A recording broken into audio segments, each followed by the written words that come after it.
Good afternoon. So I'm sitting out my, I guess my second little favorite place to vlog currently. Not because I just don't want to be outside, but the ants were back and forth today, and because I just cannot get rid of those damn things. They're like, yeah, no matter what I do, they keep coming back. But my boss gave me some kind of like more eco-friendly ant killer, and just kind of spray stuff, you know, keeps them out, stuff. Well, I kind of went a little overboard with it. It's kind of almost like an orange glow, like, you know, cleaner kind of thing. It has that kind of vibe to it, only a little more gaseous. And yeah, I sort of sprayed the hell out of one room in my house, so it's it's a bit much inside. I noticed myself coughing, so I'm like, maybe time to head outside, leave the doors open for a while, and air it out. And also have another coffee. This is also the last of my coffee beans, so I will be going shopping later. Sold my cameras today. Good thing, actually. Not one of the cameras that you guys see me use, but I had an older camera that I've had laying around for quite a while, totally unused. And sold to a buddy of mine. He's actually swinging by a couple hours. Paid me for it, which is kind of cool. I loaned it to him about a week ago to try it out. So money towards other gear. What will it be? The only things I need for this particular rig here is a good like 7200, but I don't use this very often, so it's kind of a, you know, be nice to have, but I seem to use wider focal lengths, really up to about 85, but cropped I go in. And I'm looking at some manual focus lenses.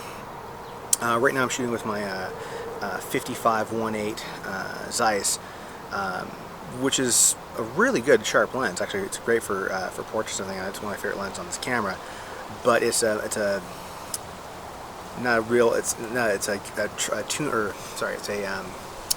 focus by wire design. So when your manual focus is kind of a pain in the ass, and I kind of want to get some cinema glass. There's a SLR Magic makes a really nice one. It's actually 0.95 f-stop, so it's super shallow depth of field, and it's geared for cinema usage. Not too expensive, so I might check one of those things out. Also, because I really want that shallow depth of field. I think it'd be a lot of fun to shoot with. But then again, I might just sit in the cash and pay some bills with it. Who knows? That would actually probably be the wise choices, and I actually will do that. But I still want to check out some other lenses. And of course, there's that, you know, GH5 thing going on the back of my head near constantly. It'd be nice to have a screen right now, but let's see what the hell I'm doing. At least be able to see the audio levels, because for all I know, this could be way too low. I am using external mic today, so it should be a little bit better. And it's got some windscreen on it, so it'll be a little less noisy. Plus, that bird's not chirping like mad, like he was yesterday. That was the hardest thing to get rid of. I probably should dump the audio into Logic, maybe. It's one of the drawbacks of using Premiere is there's no audio scopes. I don't know why they put in great videos with no audio scopes. Because if I had an audio scope, I could probably have seen the exact frequency, put a real, you know, hardcore notch filter on it, or like a de-esser, and pull that down a little bit. As it stands, the controls are a little wonky for audio, so it's not really easy thing to use. But that's what it was yesterday. Overall, though, a pretty chill day, aside from just, you know, me on the constant battle of ants. That is, for those of you who watched a lot of this, it's becoming a bit of a running gag. I tried filming them a little earlier. I may put a clip in or not. It's kind of hard because this lens has a minimum focus distance about maybe 16-17 inches maybe. And it's not a macro lens by any means. And they're really small ants. We're talking like, you know, maybe 2 millimeters, 3 millimeters, so little small little black buggers. They don't bite. I mean, they're just annoying as all hell. I have to see them like walk across my laptop if I haven't killed all of them when, you know, editing. But I did a little bit of filming, trying to get, you know, show you guys what I'm up against, which is, you know, so it may or may not be in there. We'll see. For right now, though, I'm going to continue drinking my coffee outside because it is gorgeous, and I shall catch you guys later, possibly inside. Who knows? With the Sony again. Just going to try to do this entire day's little vlog on Sony. and maybe we'll throw a little video experiments in. Oh, I also just tried busting out the old gray card for the white balance. So hopefully this looks better than yesterday. Yesterday I was kind of guessing, I just did like a white balance in the shade. Today I busted the gray card out, tried to set it properly. It is much more a pain in the ass, and I'm trying to get used to this workflow. I also actually this morning, I guess I'm gonna stay for a couple minutes. So yesterday I had made a custom profile in the camera for the picture profile with all the color information. Try to get a little bit more of a Canon look, a little bit more less green, a little warmer. And today I actually overwrote that, so I had to do it again, make a couple different attempts.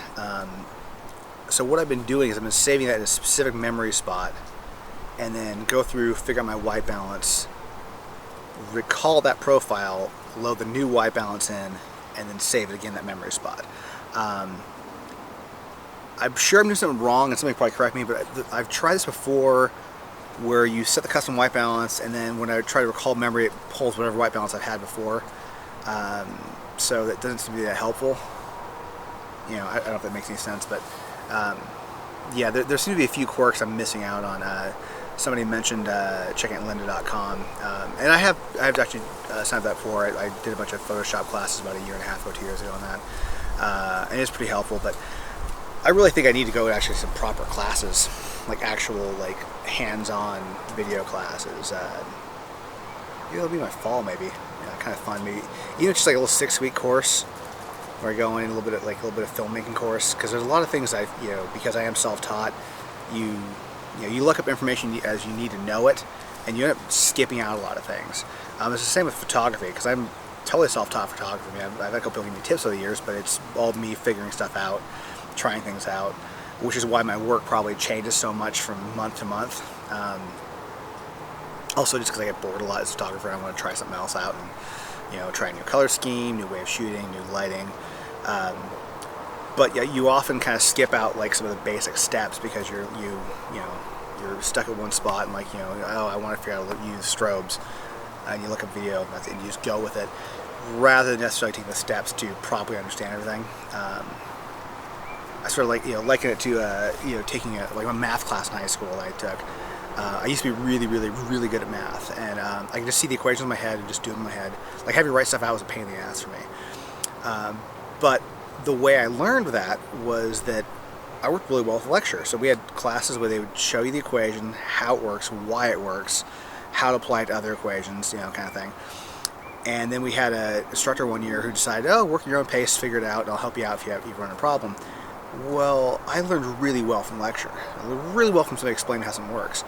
Figure it out by myself, I would kind of hop around a little bit, and it really threw off my math career, so to speak. And by the end of that class, I took the final about 2 months early, just because I was so fed up with trying to figure stuff out and getting lost. Just get it done, get over with. I did okay in the class, but I didn't have the retention knowledge. And there's a little bit of that with kind of taking the learning at your own pace, teaching yourself approach with photography or videography. Is that sometimes you need somebody to explain why something works and how it works, as opposed to, I don't know, it just works. So anyways, yeah, that's my little mini rant here. I love the fact I'm self-taught. I do advocate people not necessarily spending a lot of money going to school learning to be a photographer, because I think you can just start shooting and figure this shit out. But with that, it's helpful to have a mentor or a short class. There's no way in hell I spent 4-year college to learn to vlog or even to film. I think I could be much better off by interning somewhere or being a second shooter than I could, dropping $80,000-$90,000 on a degree again. Anyways, yeah, so I'm ranting away. I'm going to hit stop, head inside, and get this on. Hopefully my house aired out a bit.